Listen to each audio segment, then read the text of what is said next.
Over the weekend here in Paris, I sat down with the European Central Bank President Christine Lagarde. We all know her from her role in global finance, but long before her time at the ECB and the IMF, she was a competitive synchronized swimmer. She learned many lessons from swimming that still help her in her career today. And given the global turmoil that we're seeing right now, she thinks the Olympics are more important than ever. I think sports in and of itself is a fabulous lesson of life. But the Olympics bring people of 200 plus nationalities together. They compete, they live in the same village, they have to bear with each other, they have to understand each other, and they have to respect the rules of the Olympics. They cannot cheat, they have to compete fairly, they cannot take any drugs. And it's a competition that is organized. I think the Olympics have this beauty about them that all nationalities are there. All athletes are, on a level playing field in many ways. Some have better, terms of practice and training, of course. But I think there is a genuine sense of coming together. We are different. There is huge diversity of all sorts, but we are united in the respect of sports.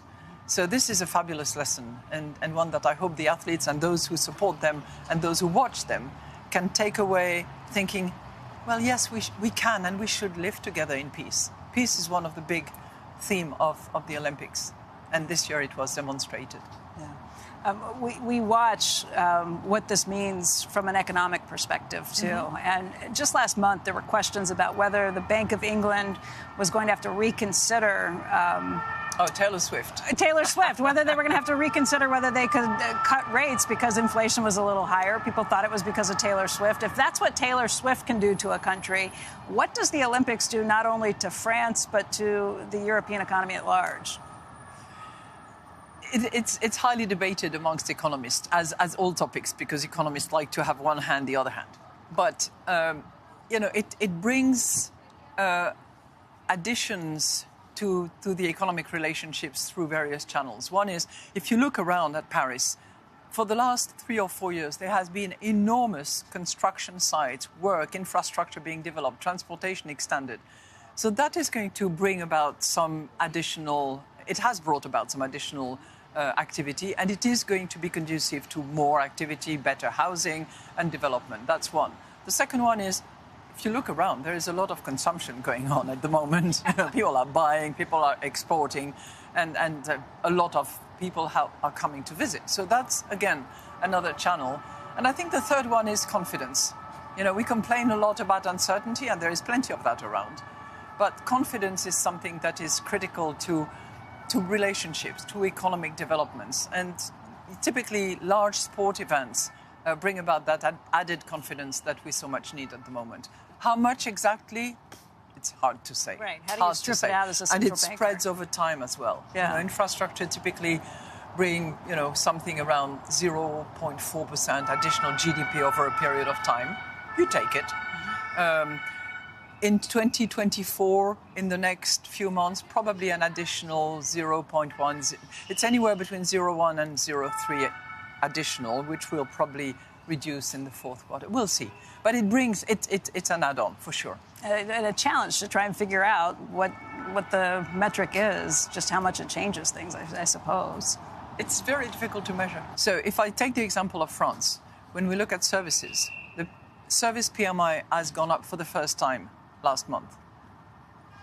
Whether or not it's directly related to the Olympics, don't know. But it's the first time it's turning positive, so might be related. Could be. We can only measure that with the level of certainty ex post. So let's see. Next week, the Federal Reserve's meeting, and the markets are watching very closely. What are you all thinking? You're watching closely too, I take it? We're watching closely too, yes.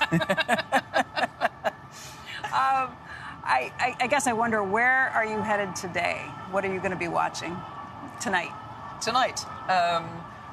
Together with my husband, we will be watching the swimming event. Not synchronized swimming, not artistic swimming, but plain swimming.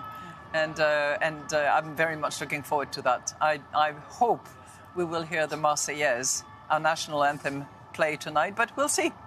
And you will come back for synchronized swimming or Yes. artistic swimming Yes. as well. Yeah, now I'm coming back on the 6th of August, and I'm absolutely adamant that I will watch the team final event, which should be spectacular. And I don't want to bet on who is going to win, but I know it will be beautiful. And I take it you follow the sport very closely, though. I try to. I follow finance and financial news and macroeconomic numbers and markets a bit closer, but I try to stay in touch with sports. You still swim? Yep, as much as I can and whenever I can. It used to be much easier in Washington, D.C. It's more complicated in Frankfurt, but in D.C. I used to swim every day, every morning, from April to October. Why was it easier there? Just out Because there was a small swimming pool on the top, and I would get up at 5:30 or 6 o'clock, so there wouldn't be anyone, top of my building. There wouldn't be anyone there, so I would go back and forth. Very good at turns, because it was a small pool, but I enjoyed it tremendously.